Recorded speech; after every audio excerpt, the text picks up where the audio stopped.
Name your Tara Preece, is that correct? Yes. Have you received a copy of the complaint? Yes. We're on the record in case number 24-CRI-290, cases captioned State of Ohio versus Tara Preece. We're scheduled today for bond and complaint filed according to this date, that being November 7, 2024. We're conducting this hearing by video. The defendant is present. As far as the State of Ohio, in lieu of appearing, they filed a written bond recommendation. Ma'am, I'll go through that with you in just a moment. Ma'am, do you have any objection to the court conduct this hearing by video? No, sir. Again, for the record, you received a copy of the complaint, is that correct? Yes. The complaint charges one count of aggravated possession of drugs of felony of the fifth degree. Count one states in that on or about November 6, 2024, National County, Ohio, Tara Preece did knowingly obtain, possess, or use a controlled substance or a controlled substance analog. The drug involved in the violation is a compound mixture, preparation, or substance included in Schedule 1 or 2, to wit, 2.509 grams of methamphetamine, a Schedule 2 drug. Ma'am, do you understand what's being alleged in count one? Yes. During the course of these proceedings, you have the right to remain silent. Anything you say can and will be used against you in future court hearings. You also have the right to be represented by an attorney. If you don't think you can afford to hire an attorney, the court will consider you for court-appointed counsel. If you qualify, the court will appoint an attorney to represent you in this case. There's a $25 fee for court-appointed counsel. Further, since you're charged with a felony offense by complaint, you have the right to a preliminary hearing. That's a court hearing during which the state would have to establish to the court that there's probable cause for the charge in this case for the case to continue. And finally, you do have the right to a jury trial. Ma'am, do you understand your rights? Yes. Ma'am, you are charged with a felony offense. Do you want to be represented by a lawyer in this case? Yes. Can you afford to hire one, or should be considered for court-appointed counsel? No, I don't have any money. Okay. What's your date of birth? 4/1889.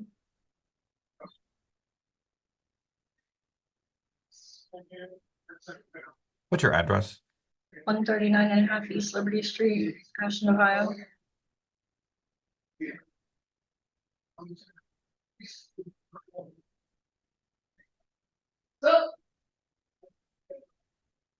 What's your phone number?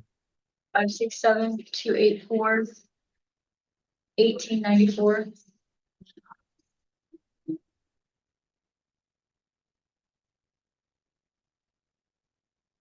What's the last four digits of your social security number? 1788.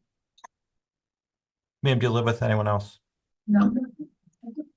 Ma'am, do you currently receive food stamps, parlayed veterans benefits, Medicaid, SSI, SSD, or how it works for a TANF fund? Medicaid. Are you employed, ma'am? No. In the last 30 days, have you had any income whatsoever? No. In the last 30 days, have you received any benefits like unemployment compensation, workers' compensation, child support? No. Are you married, ma'am? No. Do you have any bank accounts like a checking account, savings account, money market account? No. Do you own stocks, bonds, CDs, anything like that? No.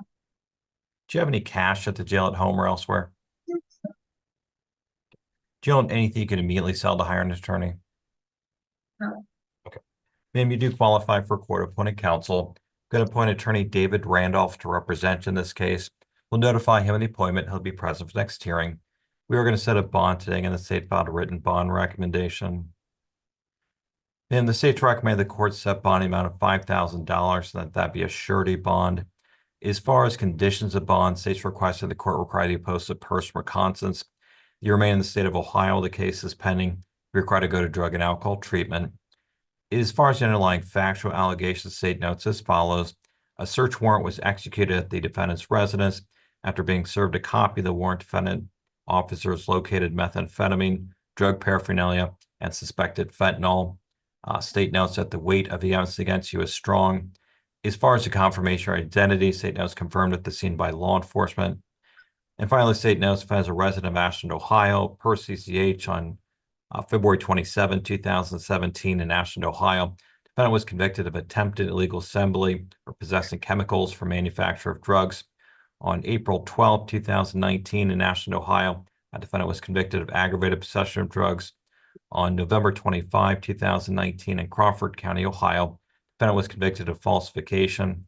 On January 13, 2020 in Ashland, Ohio, defendant was convicted of failure to appear. And on September 20, 2021 in Ashland, Ohio, defendant was convicted of aggravated possession of drugs. Ma'am, that's the state's bond recommendation. Again, as far as today, the court's only setting bond, court's not addressing the merits of the charge. Again, you do have the right to remain silent. Ma'am, is there anything you want to tell me today before I set bonding? And you do not have to. No. Ma'am, the court's going to set bond as follows. Be released with the case is pending. I'll have to post two bonds. First bond is a personal reconnaissance bond. That's your written promise to the court to appear for all future hearings. If you would fail to appear for an hearing, be prosecuted for the separate felony offense called failure to appear. That's a felony of 4 degrees in addition to this case. Court's also requiring a posted bond amount of $5,000. That can be posted with a 10% option, surety bond, cash bond, or real estate posting. If you post bond or subject to the following conditions, one, you're not to leave the state of Ohio while the case is pending. Second, you must appear for all future hearings. Third, you must keep the court advised of your address and phone number at all times. Fourth, you must obey all laws and orders of the court. Fifth, you're not to use, consume, or possess any alcohol or drugs of abuse. You also set up to ram drug and alcohol testing at your own expense. Further, if you post bond, you must go to a drug and alcohol treatment provider, obtain a treatment assessment, comply with any treatment recommendations. You'll have to make that appointment within 14 days of posting bond and provide verification in court of doing so. Finally, if you post bond, you must enroll in the court's drug and alcohol testing program. What that means, ma'am, if you post bond, you'll just have to meet with our bailiffs before you release. They'll explain to you what's required if you get enrolled in our drug and alcohol testing program. Ma'am, any questions about the condition of bond? No. Ma'am, your next court hearing will be tomorrow, Friday, November 8, 2024 at 2:45 p.m. We're going to do that by video. If you post bond before then, just come to our courthouse, come to the top floor. Again, tomorrow at 2:45, we'll make sure you have computer access. Any questions today, ma'am? No. Thank you, ma'am. We're adjourned.